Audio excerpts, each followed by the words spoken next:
Okay, नमस्कार। India news Madhya Pradesh Chhattisgarh में आप सभी का स्वागत है। मैं हूं विवेक पांडे आपके साथ। शुरुआत करते हैं इस बुलेटिन की। कर्नाटक के deputy CM DK Shiv Kumar आज बाबा महाकाल का आशीर्वाद लेने उज्जैन पहुंचे, जहां पर कई कांग्रेसी नेताओं के साथ उन्होंने बाबा महाकाल की भस्मारती में शामिल होकर बाबा महाकाल का पूजन अर्चन किया। महाकाल मंदिर के पुजारी पंडित आशीष गुरु और पंडित महेश पुजारी ने कर्नाटक के deputy CM DK Shiv Kumar द्वारा गर्भगृह में पूजन अर्चन करवाया, जिसके बाद उन्होंने भगवान नंदी के कानों में अपनी मनोकामना कही। इसके पूर्व निर्धारित समय पर भस्मारती करने पहुंचे कर्नाटक के डिप्टी सीएम ने बाबा महाकाल की भस्मारती में वे शामिल हुए और दिव्य और भव्य भस्मारती का धर्म लाभ अर्जित किया। भस्मारती के दौरान उनके साथ विधायक महेश परमार, विधायक जीतू पटवारी, शहर कांग्रेस अध्यक्ष रवि भदौरिया, जिला कांग्रेस अध्यक्ष कमल पटेल भी मौजूद थे। महाकाल दर्शन और पूजन के बाद डीके शिव कुमार ने मीडिया से चर्चा में कहा कि इस बार कांग्रेस की सरकार का आशीर्वाद हमें कर्नाटक में मिला है। महाकालेश्वर ने हमें कर्नाटक में सरकार के रूप में लोगों की सेवा का अवसर दिया है। मैं यहाँ चुनाव से पहले भी आया था। भगवान से प्रार्थना करने आया हूँ कि मुझे और कर्नाटक समेत भारत को समृद्धि देना। सभी खुशी से रहें। आज से हम कर्नाटक में महिलाओं के लिए बसों का किराया भी फ्री कर रहे हैं। तो आपको बता दें कि डीके शिव कुमार 2 दिवसीय मध्य प्रदेश दौरे पर आए हुए हैं। वे रात में ही महाकाल मंदिर और काल भैरव मंदिर के दर्शन करने गए। सर्किट हाउस में रात्रि विश्राम के बाद तड़के होने वाली महाकाल की भस्म आरती में वे शामिल हुए।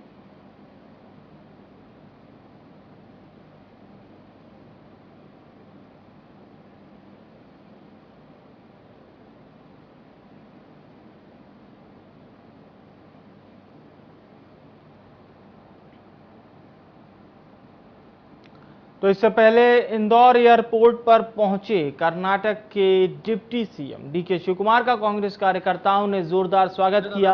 डीके शिव कुमार ने इस दौरान बीजेपी पर जमकर निशाना भी साधा। कहा कि कांग्रेस और उनकी सरकार पोलराइजेशन वाले मुद्दों पर बात नहीं करती, लोगों की भावनाओं से खिलवाड़ की बात नहीं करती। ये बातें बीजेपी ही करे, उनका फोकस केवल विकास पर है। वहीं बजरंग दल पर बैन करने वाली बात को लेकर डीके शिव कुमार ने कहा कि ऐसी कोई भी संस्था जो अशांति फैलाएगी उस पर नजर रखेंगे। मोरल पुलिसिंग के नाम पर अशांति फैलाना गलत है। वहीं टीपू सुल्तान के मुद्दे पर कर्नाटक के उप मुख्यमंत्री ने किसी तरह की कोई प्रतिक्रिया नहीं दी।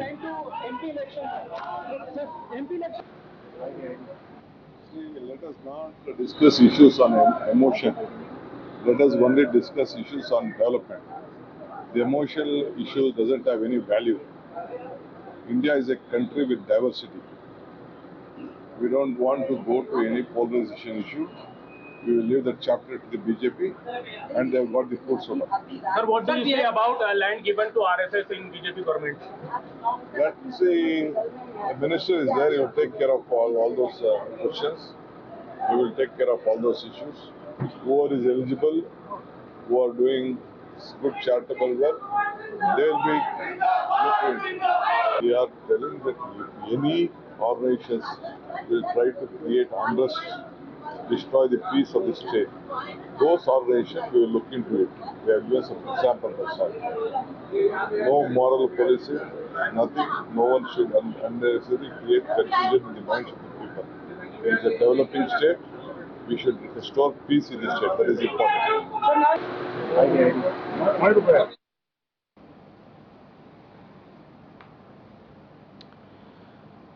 और वहीं प्रियंका गांधी की एमपी में सक्रियता बढ़ेगी। 12 जून की सभा के बाद सक्रियता बढ़ेगी। मध्य प्रदेश में प्रियंका और राजस्थान में राहुल का फोकस रहेगा। विधानसभा चुनाव की रणनीति पर मंथन करने पहुंचेंगी प्रियंका गांधी। 12 जून को जबलपुर से चुनाव का शंखनाद करेंगी प्रियंका गांधी।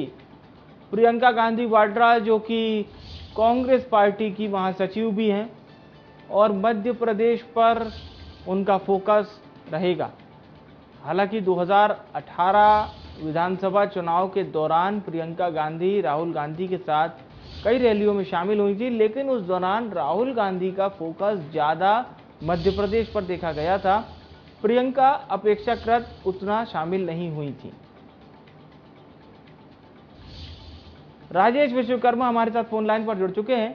राजेश, क्या माना जाए, बीजेपी एक और लाडली बहना योजना के जरिए जनता के बीच में जा रही है, नारी शक्ति के बीच में जा रही है, और प्रियंका गांधी निर्विवाद फेस हैं कांग्रेस का, तो क्या यूपी में तो कारनामा नहीं कर पाई, बेटी हूं पढ़ सकती हूं की तर्ज पर मध्य प्रदेश में क्या जबलपुर से एक अच्छा संदेश देगी कांग्रेस?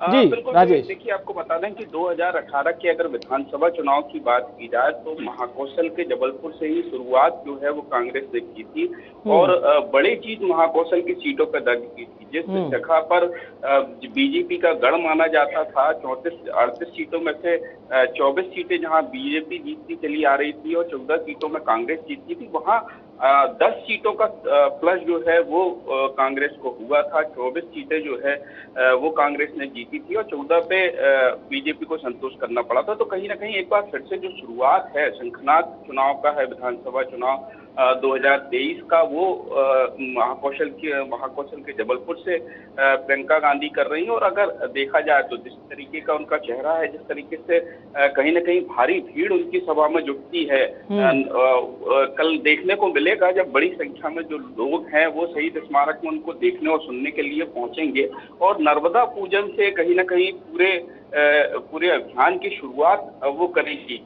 इसके अलावा भौरताल गार्डन में वहां जाना है, उनको जाना है जहां वीरांगना रानी दुर्गावती की प्रतिमा पर पुष्पांजलि अर्पित करेंगी और इसके बाद सभा को संबोधित करेंगी।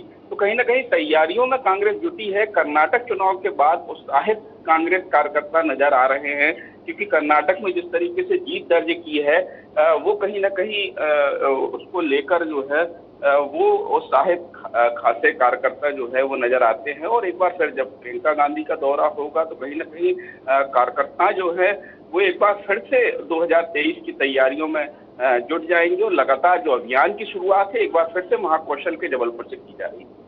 बिल्कुल राजेश, ये बहुत आपने महत्वपूर्ण बात बताई, और सिर्फ जबलपुर ही मतलब महाकौशल ही ऐसा संभाग नहीं था जहां पर कांग्रेस को जीत मिली, ग्वालियर चंबल अंचल भी उसी संभाग में शामिल था।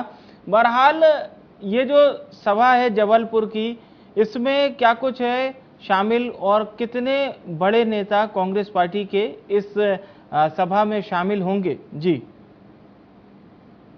बिल्कुल विवेक, देखिए कांग्रेस के दिग्गज नेता जो है उनको जबलपुर पहुंचने का सिलसिला शुरू हो गया है और सभी जो अगर बात की जाए तो दिग्विजय सिंह और संजय सिंह वर्मा, इसके अलावा जितने भी दिग्गज हैं उनका जबलपुर पहुंचने का सिलसिला शुरू हो चुका है। कार्यकर्ताओं के साथ लगातार बैठकों का दौर शुरू है।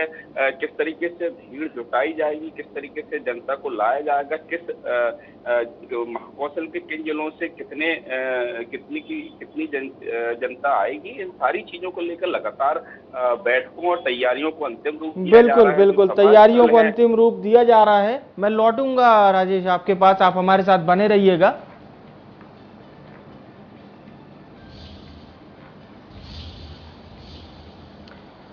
और आज छिंदवाड़ा दौरे पर हैं पूर्व सीएम कमलनाथ और नकुलनाथ करेंगे किसान सम्मेलन। किसानों को साधने की कवायद है। छिंदवाड़ा के मोखेड़ में आज होना है किसान सम्मेलन। पूरे ब्लॉक से आए किसानों से कमलनाथ करेंगे संवाद, स्थानीय कार्यकर्ताओं और पदाधिकारियों से करेंगे मुलाकात।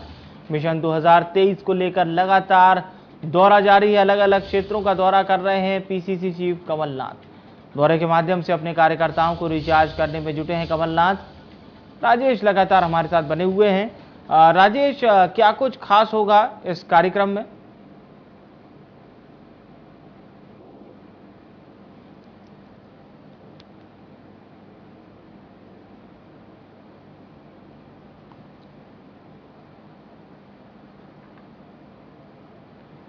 खबर भोपाल से है। एनआईए की पूछताछ में खुलासा हुआ है हिंदूवादी नेताओं पर हमला करना चाहते थे एचयूटी सदस्य। धार्मिक स्थलों, भीड़भाड़ वाले इलाकों में विस्फोट करना था मकसद।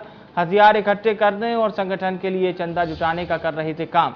आईएसआईएस, अलकायदा और तालिबानी तरीके से फैलाना चाहते थे दहशत, मुस्लिम युवकों को भड़काकर अपना मकसद पूरा करना चाहते थे। तो ये वो तमाम खुलासे पूछताछ में हुए हैं और आपको बता दें इनका मकसद था मुस्लिम युवकों को, मुस्लिम युवाओं को भड़काना।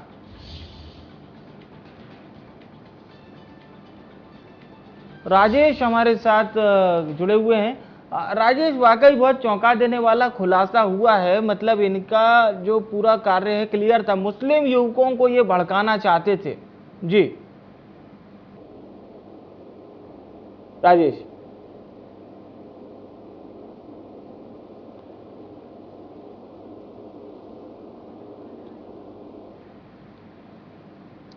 राजेश का संभवतः संपर्क हमसे शायद टूट गया है। तो ये इनकी कवायद थी और आप समझ सकते हैं कितना ज़्यादा खतरनाक इनके प्लान थे। हालांकि अच्छी बात यह है कि पुलिस ने और तमाम एजेंसियों ने समय रहते इनके नापाक इरादों पर पनपने नहीं दिया,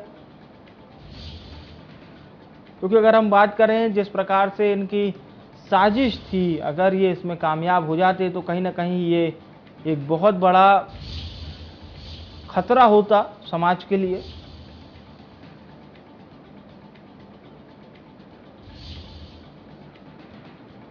हिंदूवादी नेताओं पर HUT सदस्य हमला भी करना चाहते थे।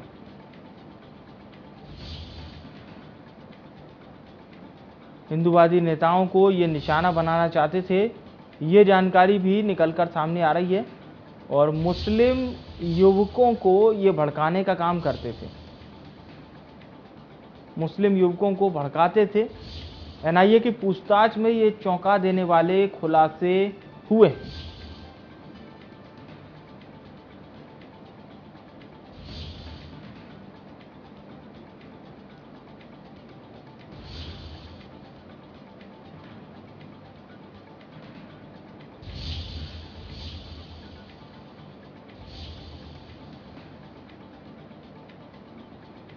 तो ये बड़ा खुलासा हुआ है NIA की पूछताछ में। और इस बड़ी खबर पर हमारे साथ रेजिडेंट एडिटर प्रभु पटेरिया फोन लाइन पर जुड़ गए हैं। प्रभु जी, मैं आपसे जानना चाहूंगा, जो चौंका देने वाले खुलासे हुए हैं वो कहीं ना कहीं केवल पुलिस ही नहीं बल्कि इंटेलिजेंस के भी कान खड़े करने वाले हैं कि क्या इस तरह के तत्व और भी हमारे समाज में मौजूद हैं? जी बिल्कुल विवेक, जिस तरीके से HUT के जो संदिग्ध आतंकवादी यहाँ पर पकड़े गए हैं और जिनसे पूछताछ हो रही है, तो उसमें जो खुलासे हो रहे हैं वो बता रहे हैं कि कोई बहुत बड़ी साजिश का प्लान उनके दिमाग में था। वो ये करना चाहते थे, इसके लिए हिंदूवादी नेताओं को खासकर टारगेट करना चाहते थे। और मध्य प्रदेश चुनावी स्टेट है। मध्य प्रदेश में इस साल नवंबर दिसंबर महीने में चुनाव होने हैं, इसके बाद फिर मई में केंद्र सरकार के चुनाव होने हैं, तो संसद के चुनाव होने हैं। तो उसके पहले ये कोई वारदात करने की फिराक में थे, उसको लेकर उनकी तैयारियां चल रही थी। जिस तरीके से वो धार्मिक स्थलों या भीड़ वाली जगहों पर हमला करने के हिसाब से हथियार वगैरह जुटा रहे थे, चंदा इकट्ठा कर रहे थे, बाहर से विदेशों से संपर्क में थे कई बड़े संगठनों के साथ। तो वो उसको देखकर लगता है कि कोई बड़ी साजिश मध्य प्रदेश में पक रही थी। और यदि हम देखें पीछे रिकॉर्ड पर, तो पिछले 1 साल में ही मध्य प्रदेश में कई बड़े संगठन के लोग पकड़े गए हैं, PFI के लोग पकड़े गए हैं, यहाँ पर जमात इस्लामी बांग्लादेशी के लोग अशोका गार्डन भोपाल के बीच में सेंटर में रहते हुए पकड़े गए हैं। और ये जो अभी जो आए हैं, और इनमें खास बात यह है इसमें हिंदू से या जैन धर्म से मुस्लिम में कन्वर्ट हुए लोग हैं, और वो इतने कट्टर हो गए कि वो इस तरीके की वारदात को अंजाम देने की तैयारी कर रहे थे। ये NIA और तमाम जांच एजेंसियों के लिए चौंकाने वाली बात है। और इंटेलिजेंस के लिए खास अलर्ट है कि मध्य प्रदेश को लेकर उनको सतर्क रहना होगा। और आगे ऐसी और कहीं इनके जो स्लीपर सेल्स हैं या और कोई गतिविधियां चल रही हो तो उस पर भी नजर रखने के लिए लगातार तैयारी चल रही है। विवेक, बिल्कुल, ये बहुत अहम बात आपने हमारे दर्शकों को बताई है कि ऐसे युवक जो दूसरे धर्म के थे उनको बाकायदा कन्वर्जन कराया इस्लाम धर्म में, और फिर उनके अंदर कट्टरता को इतना पनपाया गया, ये कहीं ना कहीं एक बड़ा चैलेंज होगा। तो ये माना जाए, क्योंकि अभी हमने बीते दिनों देखा था जिस प्रकार से यूपी पुलिस के पास बड़े इनपुट लगे थे, वीडियो गेम के माध्यम से भी कन्वर्जन करवाया जा रहा है, यानी कि ये बड़े पैमाने पर देश में चल रहे हैं इस तरह के गोरख धंधे।